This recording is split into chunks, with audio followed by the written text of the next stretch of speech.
La dette française n'est pas un problème. Faux. La France va mal. L'État français va mal. On devrait avoir plus d'entrepreneurs au pouvoir. Non. Gérer un pays, ça n'a rien à voir avec gérer une entreprise ou la créer. Il faut se débarrasser de notre classe politique, mais pas au profit d'une classe entrepreneuriale. Il faudrait s'en débarrasser au profit du peuple, c'est-à-dire aller vers le référendum d'initiative populaire. Charles Gave, dans la finance depuis 50 ans. Depuis 50 ans, j'essaie de comprendre pourquoi ça monte ou ça baisse. Chaque fois que je crois que j'ai compris, j'ai pas compris. Mais c'est un métier extrêmement intéressant parce qu'il a été créé pour que le maximum de gens se sentent le plus malheureux le plus longtemps possible et avoir l'air idiot le plus souvent. La France doit sortir de l'Union européenne. Oui. De cette Union européenne, qui n'est pas une Union européenne, qui est une dérive technocratique qu'on aurait dû éviter. L'Asie, c'est le futur. C'était le futur il y a 20 ans. Maintenant, j'aurais plutôt tendance à dire que ce sera l'océan Indien. Aujourd'hui, le travail permet de survivre. Le travail salarié, oui. Je suis fier d'être français. Tout à fait. Tout est économique. Faux. Il y a des tas de sujets qui ne sont pas économiques. Vous avez des valeurs extrêmement importantes qui ne sont pas des valeurs de marché. La France aurait dû investir dans le Bitcoin. Sûrement pas. C'est pas son boulot. Son boulot, c'est de nous faire une monnaie qui tienne la route, pas de dire je suis incapable de faire une bonne monnaie, donc je vais acheter du Bitcoin. Et le Bitcoin, ça n'a un avantage que parce que les États ne peuvent pas intervenir. Si les États interviennent dans le Bitcoin, ça cesse d'être intéressant, il faut le vendre. Il faut investir dans les énergies fossiles. Bien sûr, il n'y en a pas d'autres. Si, enfin, il y a l'énergie nucléaire, mais ça prend 10 ans. Le programme économique du nouveau Front populaire est réaliste. Si vous le dites. Le programme économique du Rassemblement national est réaliste. Même remarque. Je savais pas qu'il connaissait quelque chose en économie. Le problème, ce sont les riches. Le problème, c'est qu'il n'y a pas assez de riches. Oui. Il y a beaucoup trop de pauvres. L'immigration est une chance pour l'économie. Je sais pas, si vous exportez des bacs plus 7 et que vous importez des bacs moins 7, je ne crois pas que l'économie va s'en porter bien. C'est ce qui se passe en ce moment. Donc non, c'est pas une chance. Ce qu'on a, l'agent qu'on importe, ne sont pas des gens qui sont intéressants pour l'économie. Puisqu'on passe dans une économie de la connaissance et que les pauvres vieux, ils savent rien. On doit passer à une 6e République. C'est la mauvaise question, parce que la bonne question, c'est est-ce que la démocratie représentative est foutue? Et la réponse est oui. Donc, par quoi faut-il repenser la démocratie représentative? Par le souverain, c'est-à-dire que le souverain soit appelé à voter, surtout comme en Suisse. Et ça peut être fait dans le cadre de la Constitution de la 5e. On n'a pas besoin de changer, puisque le référendum est prévu. Bonjour à tous, j'espère que vous allez bien. On se retrouve aujourd'hui pour un nouvel entretien avec Charles Gave. J'ai pu échanger avec lui pendant plusieurs minutes, notamment sur l'état de l'économie en France. Un sujet dont on parle beaucoup en ce moment et dont Charles Gave a un avis assez tranché sur le sujet. Comme tous les entretiens qu'on vous propose, gardez à l'esprit que ce sont les opinions de nos invités que vous entendez. Les faits sont fact-checkés dans un commentaire épinglé en description. Il vous permet de vous renseigner de manière plus approfondie encore sur le sujet. J'espère que cet entretien vous plaira. Bonne vidéo. Est-ce que vous pouvez nous expliquer concrètement, en quelques phrases, ce que sont la dette et le déficit public? La dette, en bonne théorie économique, ça n'est rien d'autre que des impôts différés. C'est-à-dire que vous votez un budget, il est en déficit, c'est-à-dire que vous avez des dépenses qui sont supérieures aux recettes, et donc pour combler le trou, vous émettez de la dette. Et cette dette est donc la dette qui existe aujourd'hui est le résultat des déficits passés. Alors là, je voudrais faire une remarque, c'est que je crois que le dernier équilibre budgétaire que nous ayons eu, c'était avec Monsieur Barre, je crois en 78. Je vais me tromper, mais c'était à peu près là. Et en 78, et depuis, nous avons toujours eu des déficits. Or, la démocratie, c'est le vote des impôts par les citoyens. Donc, dans une vraie démocratie, ceux qui payent les impôts devraient voter, par exemple, pour un déficit. Et à ce moment-là, ça pose la question essentielle, c'est cette dette, elle sera repayée par nos enfants ou nos petits-enfants. Et ils n'ont pas voté pour ces dépenses. Donc, un déficit budgétaire est antinomique avec un régime démocratique. En principe, le budget devrait être voté par la représentation nationale uniquement en équilibre, puisque tout le reste n'est pas voté par ceux qui paieront. Du coup, ça voudrait dire qu'on ne vit pas en démocratie? Ça veut dire que ça fait 40 ans qu'on n'est plus en démocratie, c'est évident. Depuis que, regardez, aujourd'hui, il y a même plus la vraie moitié des Français qui vont voter. Pourquoi vous votez? Vous votez contre l'Europe, on vous l'impose quand même. Vous votez pour ceci, on fait pas attention. Vous votez aux élections législatives, on fait des combines d'état-major pour éviter que le parti qui a vraiment gagné soit au pouvoir. Donc ça fait 40-50 ans qu'on est gouverné par une démocratie non représentative. Et il représente rien d'autre si ce n'est les fonctionnaires qui la gèrent. S'il y avait une meilleure représentation, selon vous, il n'y aurait pas de dette? Ou elle serait moins grande? Je dis pas, c'est dans l'autre sens. Je dis, si on était une démocratie, il ne pourrait pas y avoir de dette, puisque vous ne pourriez pas imposer à des gens du futur de payer des impôts pour votre satisfaction d'aujourd'hui. Si vous voulez que l'État fasse 60% du PIB, des dépenses, eh bien, il faut que vous votiez des recettes à 60%. Là, ce que vous faites, c'est que vous votez des recettes à 40%, et que vous allez dire, mes petits-enfants paieront les 20% restants. C'est tout sauf démocratique. C'est un déni de démocratie totale, le déficit budgétaire. C'est ceux qui le votent, ils se votent des augmentations, et c'est leurs petits-enfants qui seront dans la misère. C'est exactement le contraire d'une démocratie. Est-ce qu'il faut avoir peur de ça? Il faut jamais avoir peur. C'est complètement idiot d'avoir peur. Si vous avez peur, vous raisonnez de travers. Donc, il faut simplement dire, aujourd'hui, nous ne sommes pas en démocratie. Il n'y a rien dans aujourd'hui qui est en démocratie. Il n'y a pas de séparation des pouvoirs. Nous avons des déficits budgétaires monstrueux. Il n'y a aucun audit des dépenses de l'État. Personne ne sait où passe le pognon. Je veux dire, mais c'est extraordinaire. On ne sait rien. Et la presse ne fait pas son boulot. La presse, c'est des derniers à être au courant, apparemment. Ce que me disait un de mes amis récemment, c'est il y a deux sortes de journalistes en France. Ceux qui sont honnêtes et ceux qui ont un boulot. C'est difficile d'être journaliste aujourd'hui? Dans la presse officielle, oui, c'est abominable. Est-ce qu'un jour on va rembourser la dette? Est-ce que c'est grave justement d'avoir cette dette-là? Non mais, attendez une seconde. Il faut avoir peur si vos revenus dépendent de l'État. Si vous êtes un fonctionnaire payé par l'État à faire un boulot que 3 autres personnes font des gens dans la ville dans laquelle vous êtes, il est probable que quand on va se retrouver dans une situation similaire à l'Argentine, il y en a plus qu'un sur 4 qui sera payé. Ça va arriver, selon vous? On va se retrouver dans une situation similaire? C'est inévitable, puisque si vous empruntez à 3% et que vous investissez à 0, au bout d'un certain temps, l'exponentiel à 3% croît beaucoup plus vite que l'exponentiel à 0 et vous sautez. C'est là où on est en France. Donc si aujourd'hui les dépenses financières augmentent à une allure extraordinaire, et elles vont pas, aujourd'hui, le premier dépense de poste de l'État, je crois, l'année prochaine, ça va être le service de la dette au-dessus de l'éducation. Et donc il va falloir couper, et ça, on peut pas ne pas le payer. Puisque si on le paye pas, on fait défaut. Et à ce moment-là, qu'est-ce qui se passe si on fait faillite, si on rembourse pas notre dette, si on décide que la dette, on peut pas la rembourser? Plus personne va nous prêter. Et comme plus personne ne va nous prêter, la seule façon où on pourra acheter des biens à l'extérieur, ce sera d'avoir un excédent de notre balance commerciale. C'est-à-dire qu'on va devoir passer d'un déficit qui est assez considérable à un excédent en l'espace de 2 jours, littéralement. Et ça se passera par un écroulement des importations et du niveau de vie. Même si on est dans l'Union Européenne et que l'Union Européenne... Mais qu'est-ce qu'elle va faire l'Union Européenne? Elle va continuer à nous payer pour qu'on paye des gens et rien foutre. L'Allemagne, aujourd'hui, est dans une récession profonde, et elle est en train d'essayer de s'en sortir en réorganisant son appareil de production et en devenant de plus en plus vertueux. Si la France devient de plus en plus vertueuse et que nous, on est gouverné par les crétins à l'Assemblée, vous pouvez pas rester dans le même taux de change. Déjà, l'industrie ne fait plus que 8 à 9% du PIB.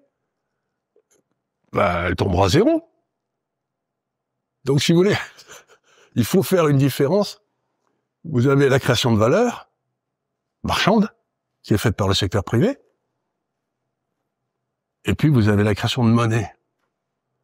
Et créer beaucoup plus de monnaie qu'on ne crée de valeur, ça s'appelle la planche à billets. Ça se termine toujours, comme on l'a vu en Argentine, au Venezuela, à Cuba, tout pays vénéré par la gauche, en France. Tous ces pays-là terminent avec une baisse du niveau de vie considérable. Eh bien, à partir du moment où si on vit, c'est un peu aussi crétin d'imprimer de l'argent en pensant que ça ferait de la valeur, que d'imprimer des diplômes en disant que ça va permettre aux gens d'avoir des bonnes situations. C'est pas parce que vous avez aujourd'hui, il y a 90% des Français qui ont leur bac. Eh bien, c'est pas pour ça que vous avez 90% des gens qui peuvent être des intellectuels. Vous imprimez des diplômes qui sont des faux diplômes, c'est comme de la fausse monnaie. Aujourd'hui, le bac, c'est comme un faux diplôme pour vous? Le bac, c'est... Moi, quand j'étais gamin, passer le bac, c'était la galère. Hein. J'ai eu du mal d'ailleurs, mais ça ne veut rien dire. Relisez simplement les copies de certificats d'études des gens des années 45-50, et vous vous rendez compte que il n'y a pas un gars d'aujourd'hui, il y a beaucoup des gars qui passent le bac ne seraient pas capables de passer le certificat d'études d'il Vous savez, on faisait partir un train de Lyon qui arrivait à Paris, puis il y avait l'autre qui partait dans l'autre sens. Il fallait calculer quand ils allaient se croiser, je pense encore. Si on avait le souvenir encore marqué. C'était la galère. Je vous arrête un petit instant. Si vous êtes jusqu'ici dans la vidéo, c'est qu'elle vous intéresse. Si vous voulez voir d'autres contenus du même genre, pensez bien à vous abonner. Je vous laisse. La dette augmente. Alors, on aime bien nous dire que nous sommes l'équivalent d'un ménage qui va laisser une dette à ses enfants. C'est parfaitement faux. Je l'explique bien dans la BD. Vous savez, en comptabilité, quand vous avez une dette, vous avez un actif. Si vous êtes un ménage, vous avez une dette parfois, mais vous avez aussi des appartements. Dans le cas de la France, le patrimoine couvre la dette publique. C'est-à-dire que les générations futures héritent d'un patrimoine et pas d'une dette. C'est comme si vous aviez une dette de 500 000 euros et un patrimoine de 600 000 euros. Dans ce cas-là, vous héritez de 100 000 euros. Donc, c'est important de dire que... C'est un homme de gauche, il comprend rien à l'économie, vous pouvez couper. Vous pouvez couper, on peut pas dire des bêtises grosses comme ça. Il y a une légère différence. C'est que la dette, c'est pas la dette de la France, c'est la dette de l'État français. Et le patrimoine, il n'est pas à l'État français, il est aux particuliers français. Donc ce monsieur est en train de nous dire, tranquillement, que le droit de propriété, ça n'existe pas. Et donc il dit une connerie grosse comme lui, parce que sans droit de propriété, vous n'avez pas de croissance économique. Oui, mais le château de Versailles, par exemple, c'est un patrimoine français qui appartient à l'État français. Qui c'est qui va l'acheter? On va pas le démonter pour l'amener aux États-Unis. La Tour Eiffel. Et puis en plus, on a fait des calculs sur la valeur du patrimoine français. Et le patrimoine public, compte tenu de la dette publique, est à moins 400, moins 500 milliards, facile.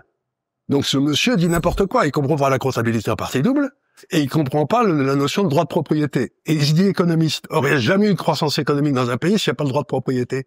Pourquoi je me défoncerais pour laisser un État, pour qu'il me vendrait les immeubles que j'ai achetés parce que j'ai bossé comme un fou, pour le donner pour le pas transférer du pognon à des gens qui bossent pas?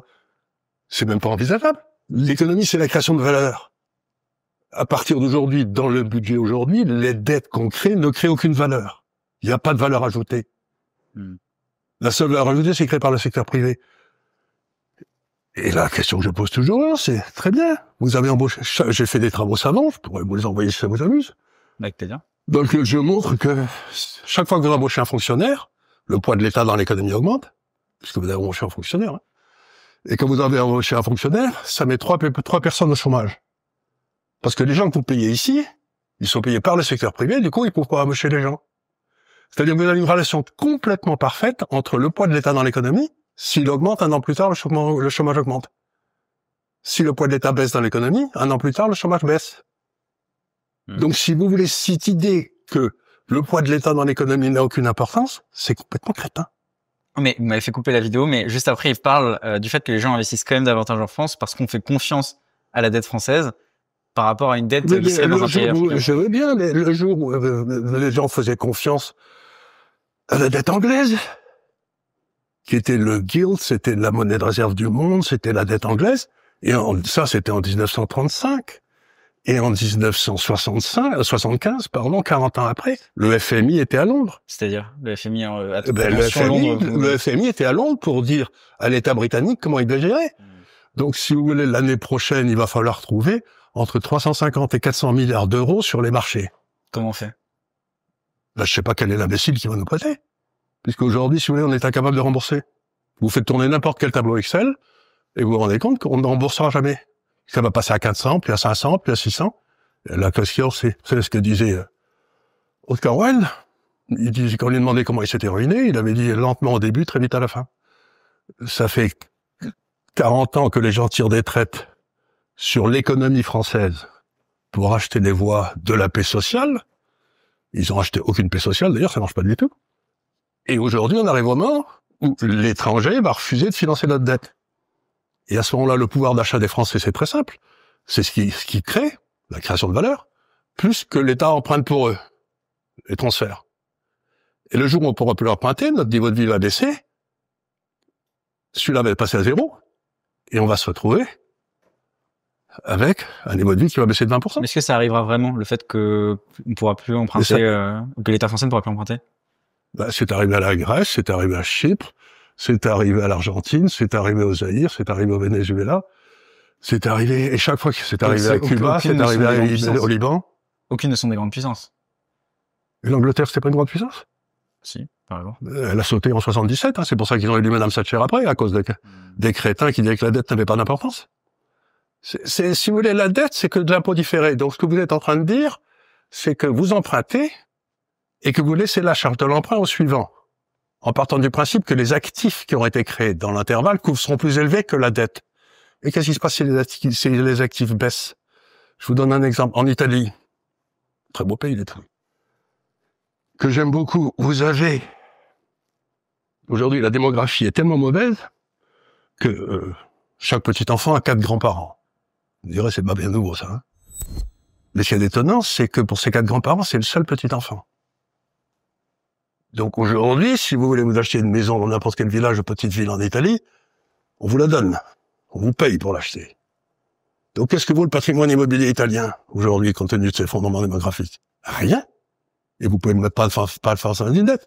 Et là, vous comparez un patrimoine, une dette qui est liquide, qui est payée, qui est tous les jours sur les marchés, dont la valeur est inconnue, à un truc qui est complètement illiquide dans les mains du privé. Mais c'est n'importe quoi. L'idée, si vous voulez, qu'on peut vivre en s'endettant, c'est-à-dire que vous dites tranquillement, je peux vivre en volant. Ce que disait Bastiat, qui est un grand économiste que j'aime beaucoup, qui écrivait un français merveilleux d'ailleurs, il disait, si vous voulez vraiment quelque chose dans la vie, il y a 2 choses que vous pouvez faire, il n'y a que 2. Vous pouvez soit travailler comme un fou pour l'avoir, hypothèse numéro 1, soit la voler. Et ce que disent ces économistes, c'est que c'est plus simple de voler. Ils ont raison. Et il disait Bastiat, si vous vous mettez dans une démocratie, si vous vous mettez suffisamment ensemble pour décréter que le vol est une bonne idée, à ce moment-là, vous pourrez voler. Et c'est ce qu'ils ont organisé. Ils volent. C'est du vol à la tire. Et ils s'en félicitent. Ils appellent ça la justice sociale. Et les gens deviennent de plus en plus pauvres. Parce qu'il y a de moins en moins de valeur qui est créée, parce que tous les gars qui sont capables de créer la valeur s'en vont. Moi, j'ai vécu 10 ans à Hong Kong. Quand j'étais à Hong Kong, il y avait 5000 Français. C'est bien. Aujourd'hui, il y a eu le changement de régime, etc. Et à Hong Kong, il y a 20 000 Français, tous chefs d'entreprise. Ils sont pas en France. Vous allez en Floride, il y a que des Gaulois. Vous allez à Londres, toute la City, dans tous les marchés obligataires, il y a que des Gaulois. Vous allez en Californie, il y a que des Gaulois. Vous allez à Hong Kong, il y a que des Gaulois. Vous allez en Thaïlande, vous trouvez que ça. On est en train de perdre tous les gars qui sont capables de créer de la valeur. Ils s'en vont. Pourquoi? Parce que vous gagnez pas. On paye pas assez en France? C'est pas qu'on paye pas assez, c'est que le risque n'est pas récompensé. Vous prenez un risque essentiel quand vous êtes un entrepreneur. Vous risquez de sauter. À tout moment. Vous avez aucune garantie sociale. Il n'y a pas d'assurance chômage pour les entrepreneurs. Et quand vous regardez ce qui se passe en France, c'est pas difficile. Si vous gagnez 100 en tant qu'entrepreneur, vous avez du pot si vous en reste 40. Si vous avez gagné 100 à Hong Kong, il vous en reste 90. Donc vous pouvez réinvestir 2 fois plus vite. Donc en France, si vous gagnez, vous êtes un haut fonctionnaire, vous gagnez 100 000 euros. Vous êtes un employé A4 de chez L'Oréal, vous gagnez 100 000 euros. Vous êtes un entrepreneur, vous gagnez 100 000 euros. Le fonctionnaire, il est certain de gagner 100 000 euros jusqu'à la fin de ses temps, même probablement 2 ou 3 fois, s'il peut avoir 14 retraites, comme l'avait eu le type qui s'est occupé des retraites, là, c'est de l'État, il gagne beaucoup plus que ça. Monsieur Hollande a à peu près 350 000 euros par mois de retraite. 350 000 euros par mois? De retraite, avec toutes les retraites qu'il a accumulées. Pareil pour Jospin, pareil pour Juppé, pareil, le conseil général, tout ça. Donc, vous prenez ce gars-là, mettons qu'il ait 100 000 euros de retraite, ce qui serait très bien pour une année. Moi, en tant que chef d'entreprise, si je veux avoir 100 000 euros par an, il faut que j'ai un capital qui m'assure ça, qui soit indexé sur l'inflation. Eh ben, il faut que j'ai un capital de moins 20 millions. Sinon, je ne peux pas le faire. Donc, tous ces gars-là se font des retraites en or, et qui les paye? Ben, c'est moi. Avec les impôts que vous payez? Ou la dette. Comment Ou la dette qu'ils empruntent pour payer leur retraite. C'est profondément injuste. Normalement, le type qui est un fonctionnaire, il devrait être taxé à 60%, marginalement. Le type qui est chez L'Oréal, il prend un peu plus de risque, il peut être viré, il devrait être taxé à 40. Et l'entrepreneur, il devrait être taxé à 10, comme à Hong Kong. Parce que lui, ça peut disparaître du jour au lendemain. Mais est-ce qu'on risque pas de créer plus de pauvreté si on taxe le fonctionnaire, par exemple, si on taxe beaucoup plus le fonctionnaire? Ah, mais il y en a peut-être beaucoup moins qui voudront être fonctionnaires, oui. Et qui seront obligés de se mettre au boulot. Aujourd'hui, pour 10 000 employés, vous avez 70% de fonctionnaires de plus en France qu'en Allemagne. Et l'Allemagne n'est pas plus mal gérée que la nôtre, hein, que nous. Donc cette idée, si vous voulez que si Si vous donnez du pognon en empruntant à des bons à rien qui vont le dépenser, comme ça va maintenir la croissance économique, ça maintient rien du tout. Ça maintient la pauvreté. D'ailleurs, si vous faites une relation entre le poids de l'État dans l'économie et la pauvreté, plus le poids de l'État dans l'économie est gros, plus la pauvreté est forte. L'État crée de la pauvreté naturellement parce que comme ça lui permet de subventionner des gens qui ensuite voteront pour lui. C'est toujours ce qui se passe. C'est l'histoire de l'argent. On fait gonfler la dette pour se faire élire. Exactement. En payant les gens de rien foutre et en leur expliquant qu'ils doivent avoir peur. Toute la politique maintenant depuis 25 ans, quand j'ai quitté la France en 81, c'était un pays gai, joyeux, les gens rigolaient dans la rue, les femmes aimaient les hommes et les hommes aimaient les femmes, c'était merveilleux. Et puis d'un seul coup, je suis revenu il y a quelques années, les Français sont devenus un peuple sinistre, triste, qui a peur de tout. Pourquoi? Parce qu'ils sont devenus subventionnés. À partir du moment où vous êtes subventionné, vous ne pouvez pas dire non à celui qui vous subventionne. Il l'était pas dans les années 80. Pas du tout. Quand De Gaulle était au pouvoir, l'État faisait 30% du PIB, et la Suisse était à 30% du PIB aussi. Aujourd'hui, la Suisse est où? À 30% du PIB. Ils sont riches comme des pluies. Il y a plein d'emplois, il n'y a pas de problème. Et nous, on est à 60. Et notre niveau de vie est la moitié de celui qu'il était des Suisses, alors qu'il était plus élevé en 1960. Donc, quand est-ce que les Français vont admettre que recevoir des subventions, c'est déshonorant pour celui qui le reçoit et pour celui qui la donne? C'est déshonorant dans les deux cas de figure. C'est honteux. Est-ce que l'argent gouverne tout aujourd'hui? Est-ce que c'est... Vous rigolez, il gouverne un certain nombre de trucs. Mais ça, c'est encore un truc qui ne veut rien dire, parce que l'argent gouverne tout. Si vous en avez pas, oui. Mais moi, dès le départ dans ma vie, j'ai eu qu'une idée, c'était de gagner suffisamment d'argent pour pouvoir dire à ceux avec qui je travaillais, le cas échéant, fuck you. C'est-à-dire d'atteindre ce que j'appelais le fuck you money. C'est-à-dire que le but dans la vie, c'est pas de gagner de l'argent, c'est d'avoir suffisamment d'argent pour dire aux politiciens de base qui vous disent si tu ouvres ta gueule, t'auras pas ta subvention. Je lui dis j'en ai rien à foutre de votre subvention, je suis libre, j'ai du fric à moi, je suis libre, je vous emmerde. Et il n'y a pas d'autre façon d'être libre. L'argent, c'est de la liberté frappée. Donc il n'y a pas assez d'argent gagné. Il y a beaucoup trop d'argent distribué, mais il n'y a pas assez d'argent gagné. Parce que l'argent gagné, c'est la clé de la liberté. Mais tout le monde ne peut pas gagner suffisamment d'argent pour être libre, si?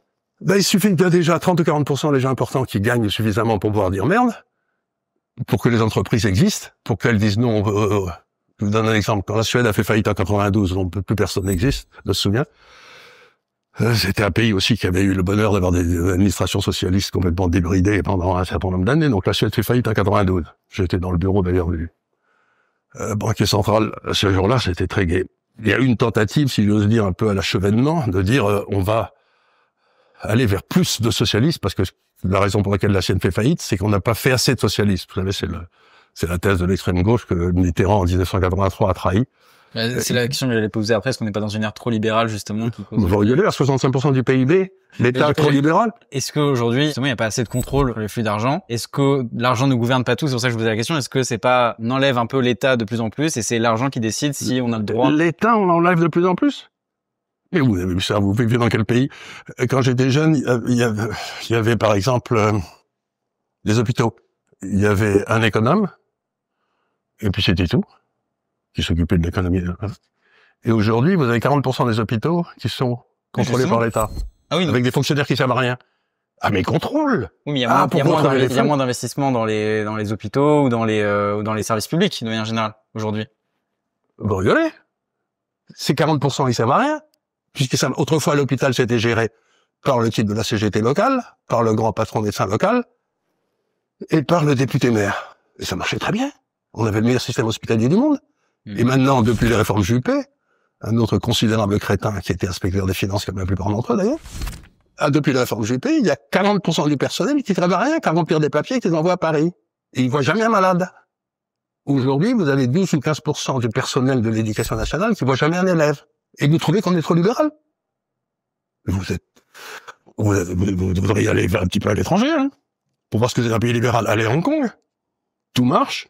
Les hôpitaux, l'école, les universités. Maintenant, dans leurs universités, ils ont des 20 meilleures universités du monde. Et on paye 17% d'impôts.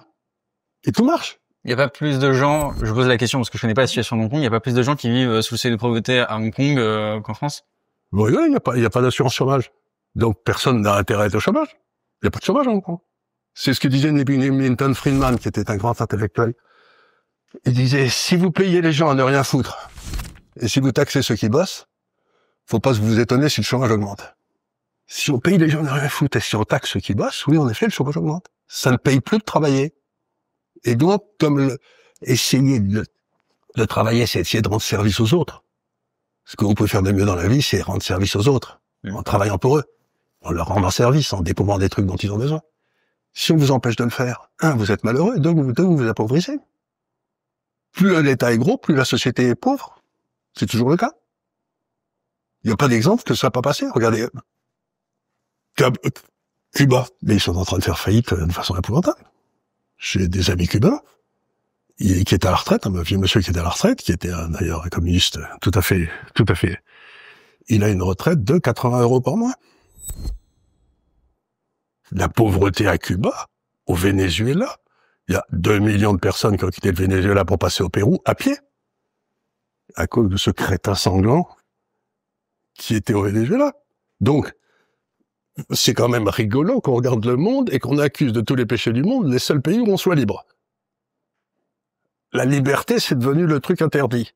Mais alors la contrainte, le pouvoir étatique, pourquoi on a fait tomber l'Union soviétique? Parce qu'ils étaient trop libéraux? Pourquoi, à votre avis? Pourquoi tous les pays de l'Est, que par exemple la Hongrie, la Pologne, la Slovaquie, disent on veut pas de votre connerie à Bruxelles, on a déjà donné? Pour vous, là, aujourd'hui, l'Union européenne, ça ressemble à l'Union C'est l'URSS. En quoi? C'est-à-dire que les décisions sont prises de plus en plus haut par de moins en moins de gens et qui les imposent aux gens en dessous. C'est-à-dire que vous avez ce que dit Raoul, qui est assez malin, il dit, vous pouvez organiser les sociétés de deux façons. Soit une société fondée sur l'obéissance, soit une société fondée sur la compétence. Et les sociétés fondées sur l'obéissance veulent toujours détruire les sociétés fondées sur la compétence parce que ça les fait chier. Parce qu'ils aiment avoir des gens obéissants, n'est-ce pas? Et aujourd'hui, si vous voulez, toute notre administration qui a cru est fondée sur l'obéissance et détruit les sociétés de compétences. Ils ont détruit l'école, ils ont détruit l'université, ils ont détruit notre système économique, ils ont détruit EDF, ils ont détruit... Parce qu'ils ne supportent pas la liberté. Mais quel intérêt pour eux? D'être les chefs, de distribuer les tickets de rationnement. Dans une société de pauvreté, celui qui distribue les tickets de rationnement, le fonctionnaire, est le sommet du panier. C'est lui qui a toutes les femmes. Ça serait quoi la société idéale pour vous? Est-ce qu'il serait un pays, la Suisse? La Suisse, ils votent sur tout. Vous connaissez le nom des politiciens suisses, vous? Je connais pas suffisamment la politique suisse, mais je suis pas sûr que les Suisses eux-mêmes connaissent le nom. Mais bien sûr que non. Écoutez, ils ont la monnaie la plus forte du monde, le niveau de vie le plus élevé du monde, aucune ressource naturelle, le plein emploi, le SMIC en Suisse, je crois, est à 4 500 € aujourd'hui, contre 1500 à nous, alors qu'ils étaient plus bas il y a 50 ans. Et c'est peut-être parce que vous connaissez pas le nom d'un seul politicien que la Suisse marche. C'est parce qu'ils votent sur tout. Le souverain s'exprime sur tout, le peuple. Par exemple, vous aviez le Tchador qui a été voté en Suisse, là. Ils ont fait une votation, comme ils disent. 57% des Suisses se sont dit non, on veut pas de Tchador dans les villes. Il est d'ailleurs nulle part. Fin de la discussion. Le souverain a parlé. Le peuple suisse a dit on veut pas de Tchador chez nous. Et donc, les juges ont rien à dire. Les politiques ont rien à dire. Les églises ont rien à dire. Pas de Tchador, ça a été décidé par le souverain. Donc, dès le moment où c'est décidé par le souverain, la justice, par exemple, qui en France est grotesque, n'a plus rien à dire. C'est le souverain qui a décidé. Par exemple, on devrait faire toute affaire cessante, on devrait faire un référendum sur l'immigration. Vous posez quoi comme question? Vous posez comme question, par exemple, ce qu'ils ont fait au Danemark. Quelqu'un qui vient dans notre pays et qui, au bout de 6 mois, n'a pas de boulot, il s'en va. C'est un pays de gauche. On le paye pas jusqu'à la fin des temps, on va rien foutre. Il n'a pas de vocation. Sur les types qui sont arrivés, les 2 millions de Syriens qui sont arrivés de Syrie en Allemagne, quand Madame Merkel les a laissés rentrer, je crois qu'il y en a 30% qui ont un boulot aujourd'hui. 70% sont sur les listes sociales. Et pourquoi? Non, mais pourquoi? Quelle est la logique? Après, il y a des enjeux démographiques aussi. Peut-être que avoir l'immigration ils vont avoir des enfants qui vont permettre de soutenir l'économie allemande dans le futur. Oui, mais en tout cas, c'est pas le cas. Puisque mais encore une fois, si vous voulez, je suis pas certain que les économies qui marchent, c'est celles où qui ont une certaine homogénéité sociale, quoi. Regardez par exemple aujourd'hui les gens qui sortent moi j'ai une belle-sœur qui est prof d'université, m'a dit qu'elle va arriver des gars à l'université qui peuvent pas écrire une ligne sans faire trois fautes de français. Donc c'est pas tout de faire venir des gamins, encore faut-il les former, encore faut-il qu'ils acceptent le cadre de vie, encore faut-il.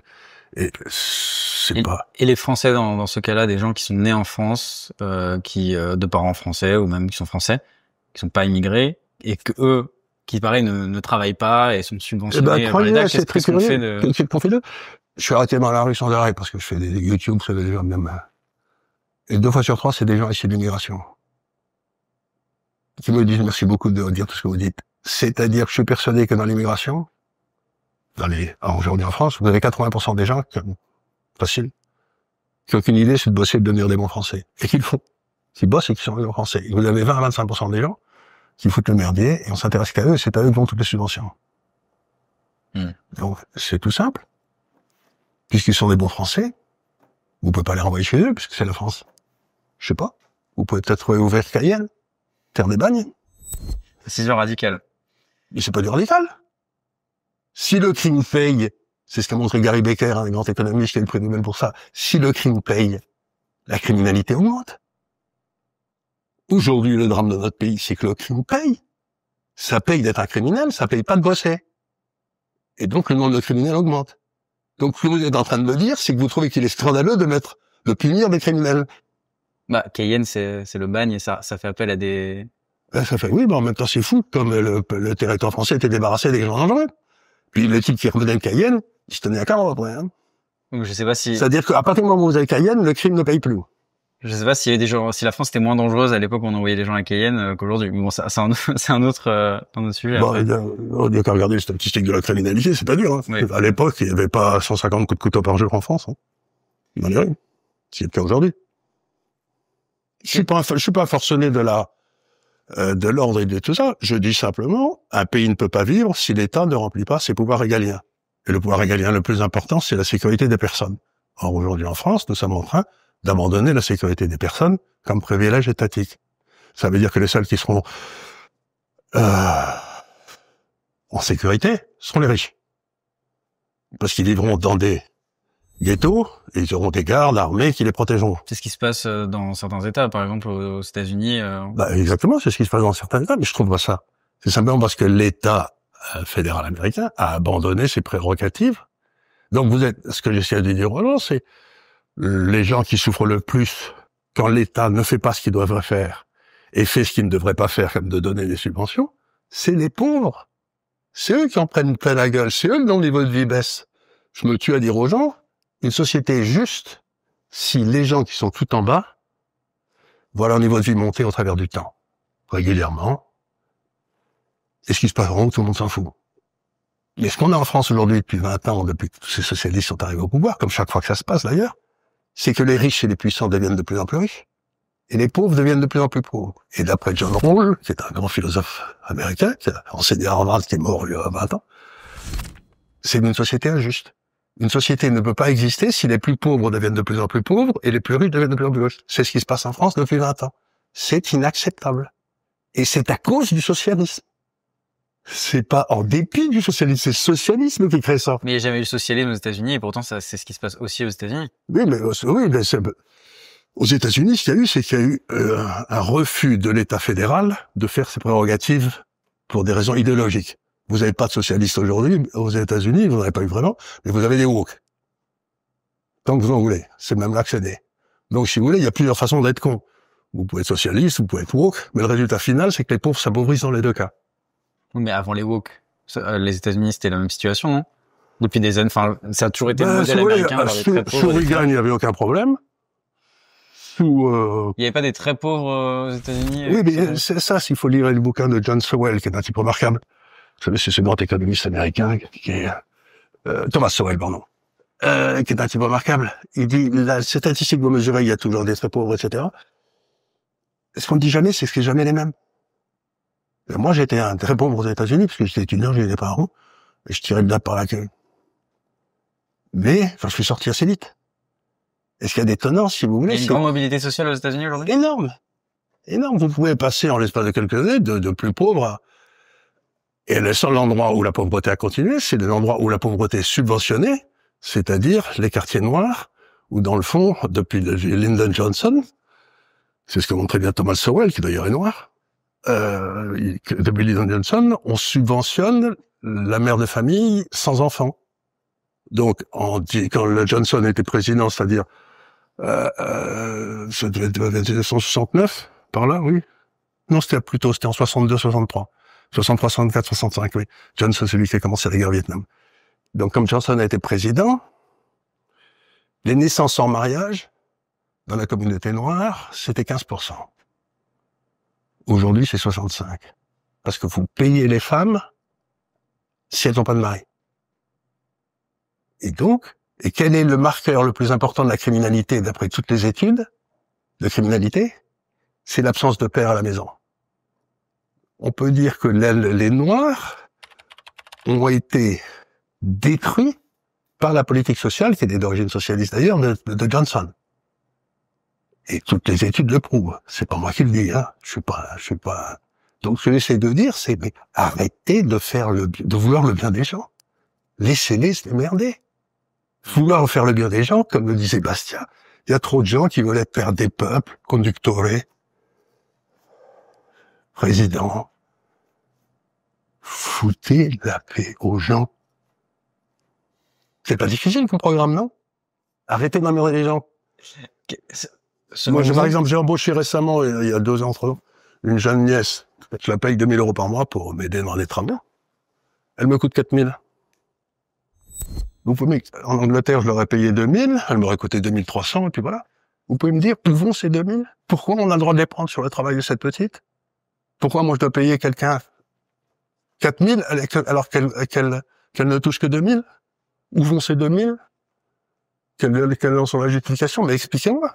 Au nom de quoi on lui pique la moitié de son travail? C'est un impôt. C'est un impôt sur les pauvres. Bah non, c'est l'employeur qui paye l'impôt. Oui, C'est vous qui payez les 4 000 €. C'est moi qui paye, je paye les 4 000, mais moi je lui paierai les 4 000, comme je les paye, si elle serait très contente d'en toucher 3 600. Mais je peux pas l'augmenter parce que si je l'augmente de 100 €, ça me coûte 700 €. Puisque pour augmenter, quand vous êtes presse de Zézola, si vous augmentez de 100 €, pof, les charges sociales augmentent de 700. Donc si je l'augmente de 100, elle va me coûter 800 de plus.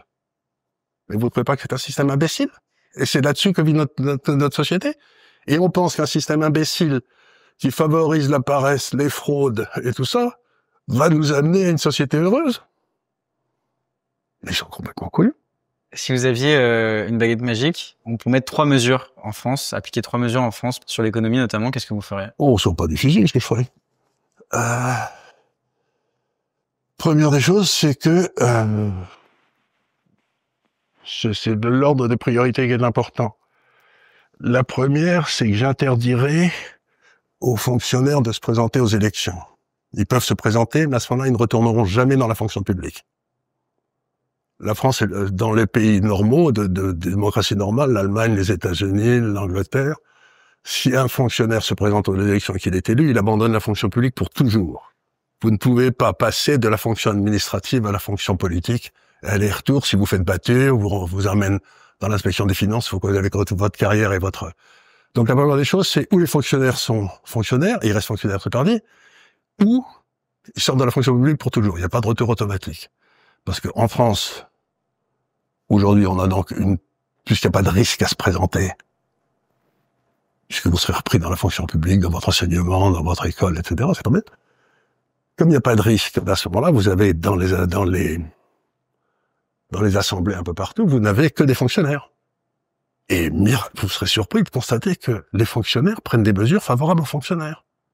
C'est-à-dire qu'aujourd'hui, la représentation nationale, c'est massivement des gens issus de la fonction publique, et ça n'a plus rien à voir avec le pays. Encore une fois, ce n'est pas une démocratie. Les fonctionnaires ont organisé un système où ils contrôlent le système en élisant eux-mêmes ceux qui contrôleront le système. C'est quand même stupéfiant. Première des choses, donc, le fonctionnaire, il peut se présenter, mais ensuite, il sort de la fonction publique pour toujours, il reviendra jamais. C'est une mesure qui existe partout. Il n'y a qu'en France qu'elle n'existe pas. Donc ça, c'est la première des mesures. La deuxième des mesures que je prendrais, c'est que, comme De Gaulle en a montré l'exemple, tout fonctionnaire qui a travaillé dans la fonction publique a droit à une retraite de la fonction publique, payée par les impôts. Et une seule. Choisis laquelle? De Gaulle avait choisi sa retraite de colonel. Quand il est parti. Je vois pas pourquoi des fonctionnaires doivent avoir 14, 15, 12, 10 retraites, toutes payées par les impôts. Ils ont pas travaillé 14 fois plus que dans le secteur privé. Hein. Or, il y a un plafond aujourd'hui quand même. Mais regardez simplement le nombre de retraites que touche Hollande. Maire de Tulle, conseiller général, député, ministre, président de la République. Je crois que j'avais fait les calculs, j'avais fait un article, il s'appelait la retraite de Monsieur Hollande. Je crois que c'était, je touchais, il devait être à 350 000 euros par an, ouais. De retraite, payées par nos impôts, pour ce type qui a fait des conneries. C'est quand même étonnant. Non mais sans blague, ça veut dire que je devrais un capital de 40 millions pour avoir une retraite de 350 000. Donc il faudrait imposer Monsieur Hollande de 2% sur son capital virtuel, qui est les retraites qu'on va lui payer maintenant à sa jeune femme. Donc deuxième truc, vous êtes fonctionnaire, vous avez droit à une seule retraite. Point barre. Vous pouvez cotiser à des retraites par ailleurs du secteur privé, mais vous pouvez pas toucher des retraites qui sont garanties par les impôts. Ça me semble un truc qui serait normal, ça aussi. La troisième chose qui me serait tout à fait indispensable, c'est qu'avoir un audit des dépenses de l'État. Charles Pratt, par exemple, dans ses livres, a montré quelque chose d'intéressant, c'est que en France, nous sommes, je crois, 68 ou 69 millions de citoyens, et il y a 76 millions de cartes vitales. Une question qui m'intéresserait, c'est qui sont ces 7 millions de cartes vitales qui apparemment dépensent abondamment dans nos pharmacies et chez nos médecins. D'autant plus que tant que les enfants n'ont pas 18 ans, je crois que les enfants sont sur la carte vitale de la mère, mais je me trompe peut-être. Mais ça veut dire quoi? Ça veut dire qu'il y a une fraude absolument gigantesque dans tout l'appareil industriel français. Et vous avez 490 hautes autorités, grands conseils, plan de ceci, plan de cela, où il y a des gens qui touchent, qui sont là, qui sont mis là, comme Bayrou de Secours avait été mis au plan, où il avait voiture de fonction, etc. Il a multiplié par 7, je crois, le coût du plan, qui sert à rien, pendant les années où il y était. Donc, il y a des gens qui doivent se gorger de trucs publics, donc je voudrais voir qui dépense le pognon, où et pourquoi. Et à ce moment-là, on pourra se présenter devant les Français en disant, vous savez, peut-être avoir un haut conseil à la concurrence entre les fonctionnaires, c'est pas vraiment indispensable. On pourrait le supprimer, son président, sa voiture de fonction. Un haut conseil au contrôle des bonbons qu'on donne aux enfants. Oui, je veux dire, c'est quand même, il y en a même 490. Ça doit représenter des centaines, mais littéralement une centaine de milliards. 490 quoi? Hautes autorités, grands conseils. Regardez aujourd'hui dans les hôpitaux, vous avez une autorité, je crois, départementale, une autorité régionale, une autorité nationale, ça s'appelle je sais pas comment, et chacun fait des rapports à l'autre en montant comme ça. Il y a 50 ans, il n'y en avait aucune des trois qui existait. À quoi il sert? Rien. Il n'y a rien. Mais ça bouffe 40% du budget de la Sécu. Donc maintenant, on ferme des hôpitaux pour ouvrir des postes de garde-papier. Dans les mesures que vous avez énoncées, est-ce qu'aujourd'hui, il y a une personnalité politique qui représente un peu ces idées-là Lisnard. Est-ce qu'il y a une idée économique ou politique que vous êtes prêt à défendre, mais qui vous ferait passer pour un fou aujourd'hui? Si j'ose dire, toutes mes idées me font passer pour un fou. En France, hein. Mais j'ai cette chance extraordinaire de travailler dans les marchés financiers. Et les marchés financiers sont ainsi faits qu'ils ne suivent que la rentabilité marginale des capitaux investis, c'est-à-dire est-ce que vous gaspillez de pognon ou pas. Je vous donne un exemple. Facile. C'est que les génies qui nous gouvernent ont décidé il y a à peu près 10 ans ou 5 ans qu'il fallait plus investir les fonds de pension, votre fonds de pension qui paiera votre retraite chez Arco, je sais pas quoi, l'Argir Arco, ne pouvait plus investir dans les énergies fossiles. Donc, vous n'avez pas le droit d'acheter des Total ou des Exxon ou des sociétés pétrolières. Non, c'était très mal. Donc, ils vous ont fait acheter des miroirs magiques et des moulins à vent, hein, l'énergie renouvelable. Qui aujourd'hui sont tombés à zéro parce que c'est un désastre, ce truc-là. En Allemagne, l'Allemagne est en train de faire faillite à cause de ça. Et donc, j'avais dit aux gens, surtout, vous achetez pas ces saloperies-là. Vous achetez des trucs Total, etc., ça me paraît très bien. Et donc, dans les marchés financiers, en refusant le moutonisme, ça me permet de très bien gagner ma vie. Parce qu'il y a tellement peu de gens qui pensent par eux-mêmes que quand vous pensez par vous-même, les marchés financiers, c'est pas aussi difficile qu'on le dit. Tout à l'heure, je vous ai demandé si le futur c'était l'Asie, vous m'avez dit non, c'est aujourd'hui et demain c'est l'océan Indien. C'est l'océan Indien, oui. Pourquoi? Pour une raison très simple, c'est que la croissance vient de deux choses. Vous avez une meilleure organisation du temps du travail et des hommes, c'est-à-dire ce que j'appelle une croissance ricardienne. C'est-à-dire que si vous reliez l'Inde au Moyen-Orient, puis le Moyen-Orient à l'Afrique, et puis tout ça vous allez créer des...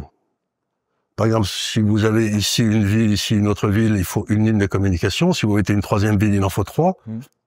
Si vous en mettez une quatrième, il en faut 6. Si vous en mettez n, il faut n facteur de 1, n moins 1 divisé par 2.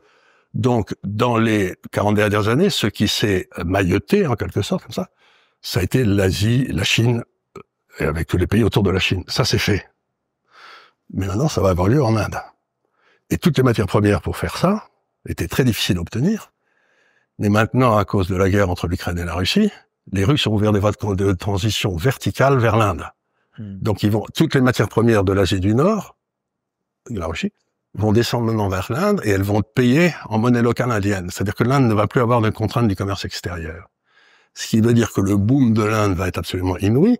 Ça va entraîner le boom du Pakistan, le boom de tous ces pays-là. Et donc, toute cette zone va monter comme une fusée. Et, oui, c'est tout à fait évident, quoi. Il n'y a pas de souci à se faire. Mais vous pouvez avoir des tas de sociétés françaises, vous prenez Schneider, vous prenez Air Liquide, qui bénéficieront au maximum de cette truc-là, parce que c'est les meilleurs dans le petit électrique, c'est les meilleurs dans les gaz industriels. Donc, vous n'avez pas besoin d'acheter des valeurs en Inde, vous achetez Air Liquide et Schneider, et hop. La France pourra bénéficier de ce boom. Les sociétés françaises, pas la France. Pas les Français. Les Français qui travaillent dans la société, certainement, mais nous, on s'est débrouillés pour dire aux Russes qui sortaient des pieds, qui étaient des méchants. Et donc, du coup, on va plus avoir accès aux matières premières russes. Donc, en France, aujourd'hui, on se retrouve en Allemagne avec le prix de l'énergie le plus élevé du monde, le système social le plus élevé du monde, le coût du travail le plus élevé du monde, un État qui est absolument aberrant, des réglementations imbéciles sur tous les problèmes économiques. La France va devenir un pays de bronze-cul qu'on viendra visiter parce que c'était un grand pays pendant un grand moment. Les gens viendront voir. Vous savez, j'étais toujours rigolant. J'étais jeune, j'allais en Asie. Et je me retrouvais avec des pousse-pousse qui vous traînaient derrière. Mais maintenant, il n'y a plus un pousse-pousse en Asie, il n'y a plus personne, il n'y a que des voitures, ça est très belle d'ailleurs. Et vous venez à Paris devant la Tour Eiffel, et vous avez des pousse-pousse, où vous avez les Français qui pédalent, et l'Asiatique derrière, en train de regarder la Tour Eiffel, quoi. On s'appauvrit à une allure, mais vous vous rendez même pas compte. La rapidité avec laquelle on est en train de tomber. Il faut aller en Asie pour s'en rendre compte? Il faut suffire de sortir de France. Est-ce que, aujourd'hui, le modèle de l'Union européenne, vous le comparez à l'Union soviétique, est-ce qu'il y aurait une Europe? Est-ce que déjà l'échelle de gouvernance, elle doit se faire au niveau de la France? Est-ce qu'elle doit se faire au niveau de l'Europe aujourd'hui? Ou est-ce que ça doit être une autre Europe que celle qui est aujourd'hui? Vous avez deux Europes. L'Europe puissance, qui est le vieux truc de l'Empire romain, recréer l'Empire romain, qui était commandé du sommet. Et il fallait obéir parce qu'on était des sujets. Et c'est ça hante l'Europe depuis 20 siècles. Et ça nous a amené à Charlemagne, à Charles Quint, à Louis XIV, à Napoléon, à Hitler. Ça se termine toujours dans le sang et dans les larmes parce que l'Europe n'est pas un pays, c'est une civilisation. Donc les pays se battaient pour le contrôle de cette Europe. Donc ça a toujours raté. Et c'est celle qu'on a choisie avec Delors et Trichet. Ça, et puis vous aviez l'Europe du Moyen-Âge qui était merveilleuse, vers 1250, le sommet de la civilisation du Moyen-Âge, qui était la liberté. C'est-à-dire que vous aviez des trucs qui se créaient, par exemple la Ligue hanséatique. Personne ne savait ce que c'est, c'était une alliance des grands ports, c'était une grande puissance, mais on sait toujours pas comment ça marchait. Le Saint-Empire romain germanique, qui était ni saint ni romain ni germanique, puisqu'il était en Sicile, mais c'était... Puis vous aviez le début des États-nations avec la France et l'Angleterre, et puis vous aviez les villes-États, Venise, qui a dominé l'Europe pendant 10 siècles, Vienne, Bruges. Et donc tout le monde faisait ses dans son coin, et en 10 ans, on a trouvé un truc de l'État-nation démocratique. C'est comme ça qu'on est arrivé. Et donc tout le monde faisait des expériences, et ce qui marchait, c'était importer chez les autres. Et ça a été une Europe qui a dominé le monde parce qu'elle était libre et diverse. Et elle a dominé le monde comme jamais. Et aujourd'hui, on est en train d'essayer de nous ramener à un truc où c'est Madame von der Leyen, qui est à la fois corrompue et incompétente, qui prend les décisions qui vont affecter les Français. Dans l'agriculture, par exemple. Réglementer l'agriculture française, comme disait De Gaulle, On peut pas réglementer un truc quand il y a 350 fromages. Ce qui faisait la beauté de l'agriculture française, c'est que elle changeait tous les 10 kilomètres. Forcer les gens à faire du blé, des betteraves, j'en sais rien. Il faut être bête comme un Bruxellois pour le croire. Donc, partout, on remplace l'ordre par la liberté. L'ordre qu'on vous donne. Et que vous êtes obligé de suivre. Aujourd'hui, quand je parle à mes paysans dans le Gers, ils me disent, monsieur, moi j'ai fait de l'agriculture parce que j'aimais pas être dans lire des livres et remplir des papiers. Les 2 tiers de mon temps, je remplis des papiers pour des subventions à Bruxelles et on m'empêche de faire des trucs. Les paysans sont malheureux comme des chiens. Et ils crèvent la faim. Et c'est à cause de Bruxelles. Et tout le monde en crève. Donc il faut vite mettre Madame von der Leyen en prison. En prison, carrément? Elle a touché plus de 3 milliards de dollars et elle refuse de donner les papiers. Et son mari, elle a signé avec Pfizer. Elle a touché 3 milliards de... 28 milliards de dollars pour les vaccins de Pfizer. Et devinez où travaille son mari? Chez Pfizer? Eh ben oui. C'est stupéfiant. Et est-ce que vous avez eu accès aux contrats, aux discussions? Combien ils ont touché? C'est l'objet de procès qu'ils ont eu en Belgique en ce moment. Mais d'ailleurs, Madame von der Leyen est l'objet de procès en Allemagne parce qu'elle avait aussi des problèmes de corruption quand elle était en Allemagne. C'est même pour ça qu'on l'avait envoyée à la Commission. Elle était ministre de la Défense. Donc, ce qui veut dire aussi que la justice dans tous nos pays est sous le contrôle de cette classe. Parce qu'elle sera jamais condamnée, selon vous? Si elle s'oppose, si elle se mettait à s'opposer comme M. Fillon l'a fait, là, vous êtes condamné en 15 jours. Mais si vous êtes bien dans le genre, par exemple, Madame Lauvergeon, qui a ruiné l'industrie nucléaire française, qui avait acheté pour 4 milliards de dollars des gisements d'uranium au Niger qui n'existait pas, donc il n'y avait rien. Il lui est rien arrivé. Le procès n'a toujours pas eu lieu. Tout le monde sait qu'elle a son mari, M. Frick, a touché le pognon. On n'en parle pas. Donc ça dépend, selon que vous serez puissant ou misérable, les jugements de cour vous rendront blanc ou noir. Donc si vous faites partie des gens, vous serez pas... Si moi je fais partie, je suis liquidé en 5 minutes. Il y a eu l'élection de Donald Trump. Il y a Elon Musk qui a acheté X et qui a encouragé cette élection et qui est très proche de Donald Trump. Comment vous voyez ça, vous? Est-ce que vous une bonne chose pour l'économie mondiale? Là, j'ai écrit toute une série de papiers il y a 15 ou 20 ans. 10 ans, je sais plus. Dans lequel je disais que les débats politiques dans les années qui viennent n'allaient pas être entre la gauche et la droite, mais entre ce que j'appelais les hommes des arbres et les hommes des bateaux. Les hommes des arbres, c'est ceux qui restent sous leur arbre, là, comme Brassens, en chantant « J'étais bien sous mon arbre ». Puis les hommes des bateaux, c'est ceux qui coupent l'arbre pour faire un bateau pour aller voir si c'est pas mieux là-bas. Donc c'était entre les globalistes et les deux. La victoire de Trump, c'est la victoire des locaux. Et partout, vous prenez le G7, vous savez, la réunion des politiques. L'année dernière, vous aviez Biden, vous aviez Trudeau, vous aviez Ruchi Sanak, un ancien de Goldman Sachs, vous aviez Madame Meloni, qui était la seule un peu différente. Aujourd'hui, sur les 5, 6, 7 qui étaient là, il y en a 5 qui sont déjà tombés. Dans les élections, ils ont pris des branlées phénoménales. Donc, où je vous devez vous rendre compte, c'est que partout, les hommes des arbres vont reprendre le pouvoir et l'arracher aux hommes des bateaux qui les ont volés au coin du bois depuis 30 ans. C'est Davos. Il avait dit il y a 5 ans, à Davos, nous sommes au pouvoir partout. Tous les premiers ministres avaient été... Klaus Schwab.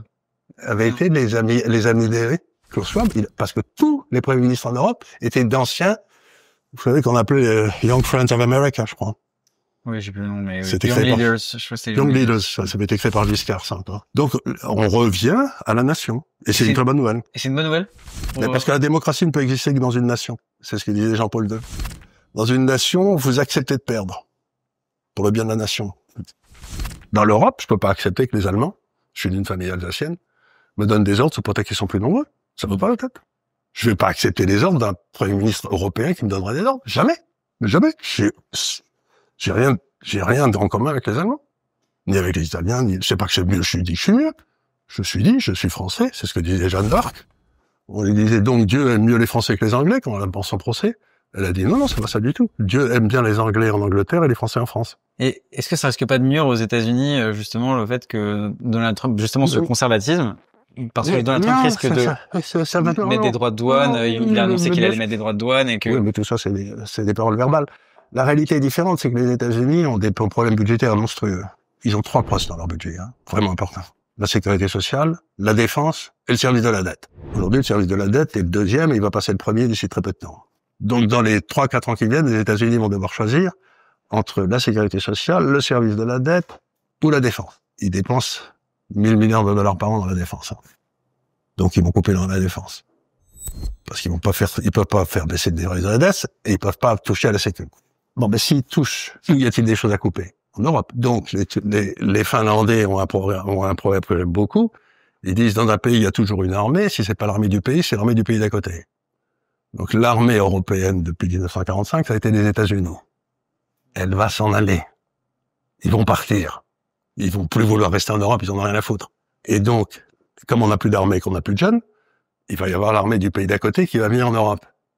Il y a que 2 pays d'à côté qui peuvent avoir une armée qui vient en Europe. La première, c'est la Turque, et la deuxième, c'est la Russe. Donc le choix des hommes politiques européens, pour les 5 ans qui viennent, c'est savoir quelle armée du pays d'à côté choisit. Les Russes ou les Turcs? Ils se créent une armée eux-mêmes. Ils peuvent pas, il n'y a pas d'enfants, il n'y a pas de pognon, on est ruiné, il n'y a pas d'argent. Aujourd'hui, chaque 4 grands-parents en Italie a un seul enfant. Vous imaginez qu'ils vont accepter qu'on le tue? Vous allez pas faire courir des avocats bruxellois de 65 ans avec du ventre plein de bière, mais dans les montagnes. Ça va pas, non? Pour être une armée, il faut des jeunes. On n'en a pas. Ou alors, elle est soit arabe, soit turque. Vous vous rendez compte que la question essentielle pour l'Europe, c'est qui va être le pouvoir militaire dominant, et c'est pour ça que ça se bagarre aujourd'hui entre la Turquie et la Russie. Pour terminer, je voulais vous demander, en 3 idées principales, ce serait quoi votre France idéale? L'idée serait de commencer la phrase en disant, ma France idéale, c'est... Alors, la France idéale? Oui, c'est une bonne question, ça. C'est-à-dire, la civilisation qui domine le monde aujourd'hui, c'est la civilisation anglo-saxonne. Hein. Et j'ai toujours pensé que la France était une civilisation alternative, qui a raté son coup à cause de la Révolution française, qui a détruit la France, et ensuite... Logiquement, le monde, si vous étiez arrivé en 1720, et vous avez posé cette question, vous auriez dit, le monde dans les 100 ans qui viennent va être français. Parce qu'on était tellement dominants dans tous les domaines. Et puis, ça a été les Anglais. Donc, c'est l'endroit où on a vraiment raté le virage pour devenir le pays. Donc, pour moi, la France idéale serait un pays où les hommes et les femmes recommencent à bien s'aimer. Parce que la caractéristique de la civilisation française, tous les gens qui sont venus nous voir depuis 10 siècles, c'est que les hommes et les femmes s'aimaient bien en France et qu'on était à peu près le seul pays au monde où ça se passait. Vous alliez dîner à Dublin ou à Londres et vous aviez des tables d'hommes et des tables de femmes le soir, ce qui se passait jamais en France. Le placement français, c'était un homme, une femme, un homme, une femme. On forçait les gens à vivre ensemble, puis finalement, comme disait, je sais plus quel humoriste, il disait Dieu n'a pas donné le sens de l'humour aux femmes pour qu'elles aiment les hommes au lieu d'en rire. Donc c'était un truc que j'aime beaucoup. Donc, c'était un pays où les gens s'aimaient. C'était rigolo, ça faisait qu'un pays gay, un pays. Donc je voudrais simplement que les hommes et les femmes en France réacceptent qu'ils sont différents, qu'ils essaient pas d'être pareils, et qu'ils se remettent à s'aimer à la place de détester. C'est pour la seule chose que je voudrais, c'est que la France redevienne, le pays de l'amour courtois. Merci. J'espère que cette vidéo vous a plu. Merci de l'avoir regardée en entier. D'ici là, portez-vous bien. Salut.